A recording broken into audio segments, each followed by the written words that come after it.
Welcome to the deep dive. Today, we're doing something a bit special.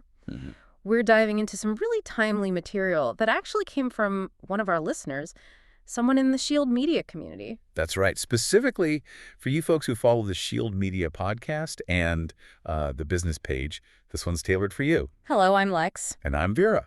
We're with you from the Shield Media podcast show. And yeah, we're excited to unpack this. Absolutely. And this deep dive, it's particularly relevant if you're, say, a business owner or maybe a C-level executive, and you're trying to stay ahead in digital marketing. Because things are changing fast, especially how people find you online. So the big topic today is mastering visibility on Google's search engine results pages. Yeah. You know, the SERPs. We're looking specifically at what you need to do in, well, 2025 and beyond. It's about the crucial shifts happening in SEO. And we've got some great source material here, some recent articles, notes from Marcus Miller. They give a really clear picture of this evolving search landscape. Yeah, especially how AI is shaking things up. Definitely. So our mission today, let's pull out the essential insights from this material. We want to get really clear on why the old SEO tactics just aren't cutting it anymore. Right. And pinpoint exactly what you need to focus on now to maximize your business's online exposure. The headline takeaway here is pretty huge. Yeah. It's not just about chasing that #1 blue link anymore. No, the real game now is more like owning real estate across the entire search results page. Okay, let's jump right in then. I mean, the basic goal of SEO, it's always been about getting your business found online right, by the right people. Yeah, driving that relevant exposure, getting traffic, helping the business grow. That's the core. And for years, the playbook seemed pretty straightforward. You know, rank high on the page, get the clicks. Simple enough. But the material we're looking at makes it, well, undeniable.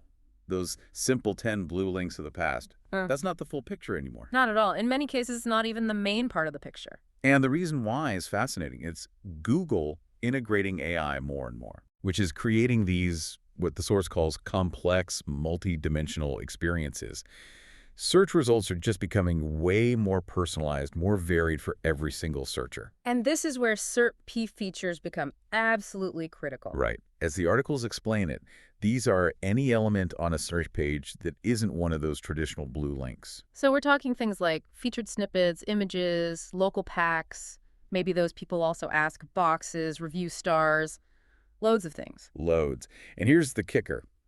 According to some Semrush data that was highlighted, a staggering 99% of SRPs now have some kind of Semrush feature. Wow, 99%. 99. Okay, so that's not some, fringe element you can maybe ignore. Not at all. If you're only focusing on those traditional blue links, the material basically says you're already falling behind. So the goalposts have moved. The updated goal for modern SEO, based on this, it seems to be twofold. Yeah, first, you need to show up as prominently as possible, wherever that might be on the page. And second, you need to maximize your visibility across multiple elements on that page, all those different SRP features. Right. Spreading your bets, almost. So what does this actually look like on the page, this prevalence of features? The data gives us a good idea of the common ones. It does. Related searches. They show up on a massive 93% of SRPs. Which tells us users are constantly tweaking their searches, right? Yeah. Refining things. Exactly. Then you have site links on 72% of pages. Those offer deeper links into your site, right from the result. People also ask, the PAA boxes are on 57% of pages. That seems like a massive opportunity. It really is. A chance to answer specific questions directly. And reviews, they appear on 55%.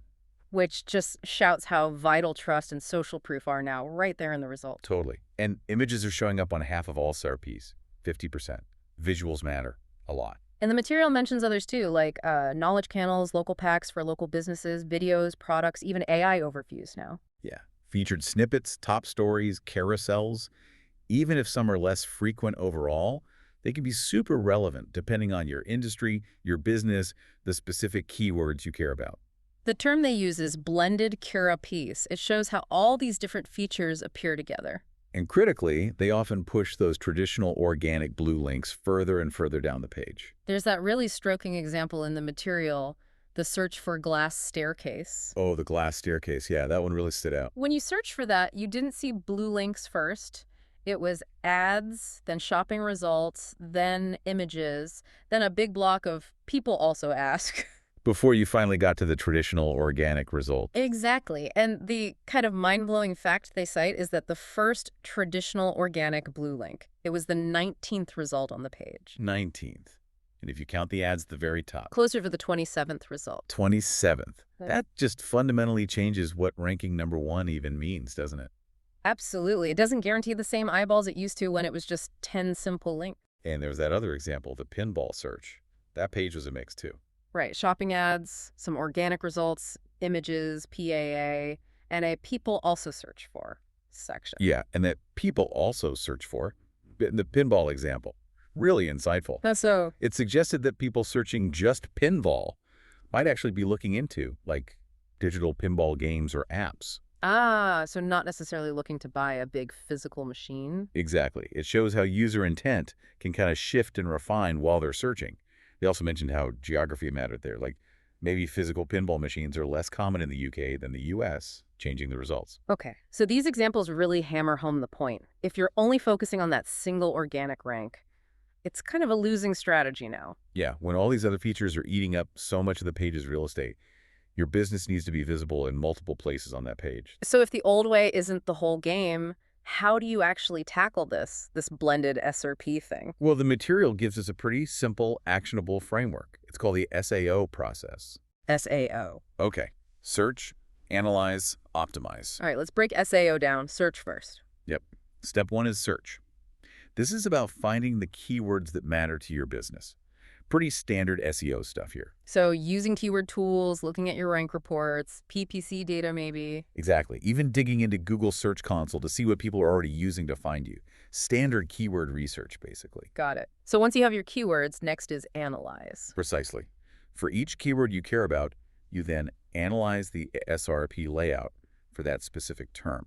You actually look at the Google results page. What am I looking for? You're looking for what features are dominating that page. Is there a big PAA box, lots of images, a local map pack, product listings? You're essentially mapping out the key SRP features present for that query. Okay, mapping the landscape for each keyword.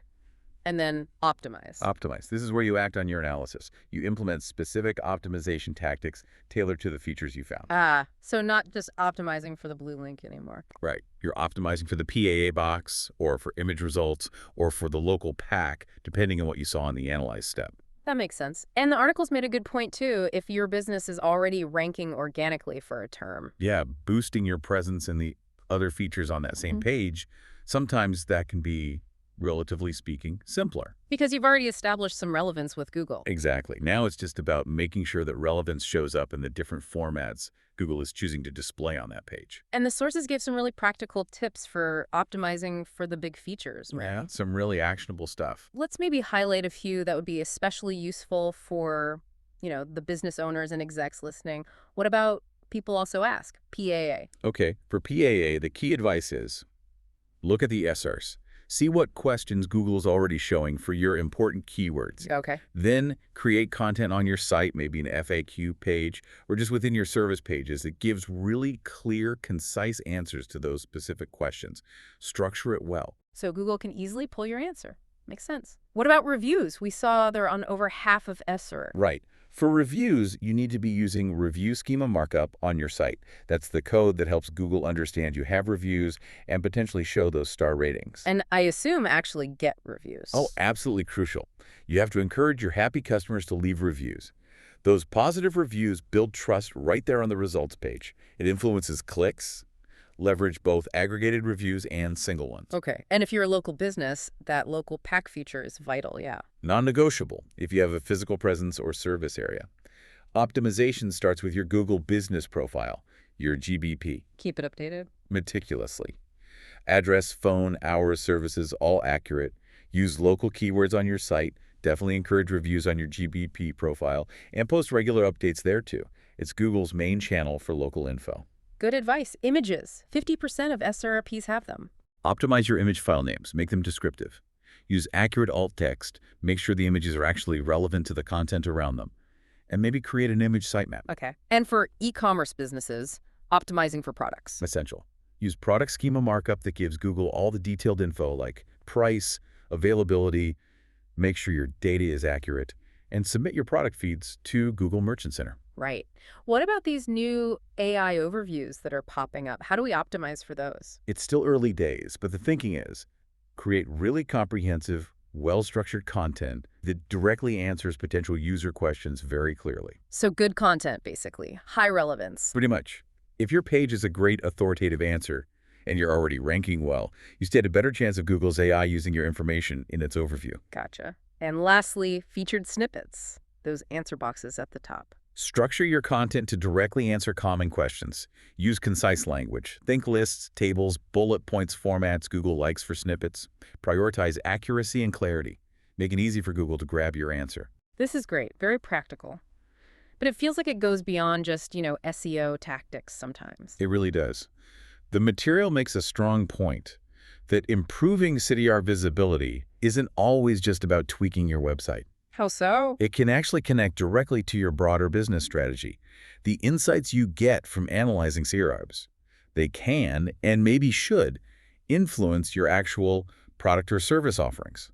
Interesting. Can you give an example? Yeah, they gave two really good ones. First was a company selling high-end, bespoke staircase kits. Okay, fancy staircases? Right, but they found the search results for just staircase kits were full of cheap, standard DIY options. They couldn't get seen. So what did they do? Strategically, they introduced some simpler, more affordable kits, almost like a Trojan horse, the article called it. To get into those search results. Exactly. Get visibility for the high-volume, lower-intent searches. Then, once people landed on their site for the simple kits, they could educate them and upsell them to the premium, bespoke solutions. Smart. That is smart. What was the other example? A business selling high-end artificial grass. Similar problem search results clogged with cheaper alternatives. Okay. Their move. They introduced some lower-cost artificial grass products specifically designed to generate sample requests. Get a foot in the door. Precisely. Get potential customers engaging, get a sample in their hands, and then the sales team had the opening to show the quality difference and explain the benefits of the premium grass. So in both cases, it wasn't just tweaking SEO tags. It was a strategic change to the product line itself. Exactly. Informed by what they were seeing on the search results page, SEO provided feedback that actually reshaped their market approach, and ultimately that improved their visibility for the right customers and drove better business results. Wow. Okay, so wrapping this all up then, what's the big takeaway for everyone listening? I think the main thing is that modern SEO, especially looking towards 2025, it's fundamentally about maximizing your visibility across the entire SERP, the whole landscape. It's not enough just to chase that single organic rank anymore. No, you absolutely have to understand and optimize for all those diverse SERP features that Google is showing. And embracing this blended approach, that's crucial for business owners, for executives today. It really is. It's how you make sure your business actually gets found online and drives the relevant traffic you need in this, increasingly AI-driven search world. Okay, so here's maybe a provocative thought for you, the listener, to chew on as you think about your own business's online presence. Given how quickly AI is changing Google search right now, what other digital platforms where your customers might be searching, maybe for information, maybe for products, what other platforms might need a similar own the real estate mindset? Interesting. Beyond just Google. Yeah. How could you apply that SEO process search, analyze, optimize to figure out visibility opportunities on places like, say, social media search or e-commerce marketplaces like Amazon, or maybe industry-specific directories? Where else do you need to own the page? Good question to ponder. Well, that wraps up our deep dive for today. It does. I'm Lex. And I'm Vera. We've been with you from the Shield Media Podcast Show. And hey, for you business owners and C-level executives, particularly in Western markets, if you're looking to really master your digital visibility in this changing landscape. Shield Media is a digital marketing agency. We focus specifically on local SEO, PPC, and social media marketing to help businesses like yours thrive online. If you found this deep dive valuable, we'd really appreciate it if you'd click that follow button wherever you happen to be listening. Yeah, and please do share this deep dive with anyone else you know, colleagues, other business owners who could benefit from understanding how to navigate and really succeed in this evolving search landscape. Thank you so much for joining us.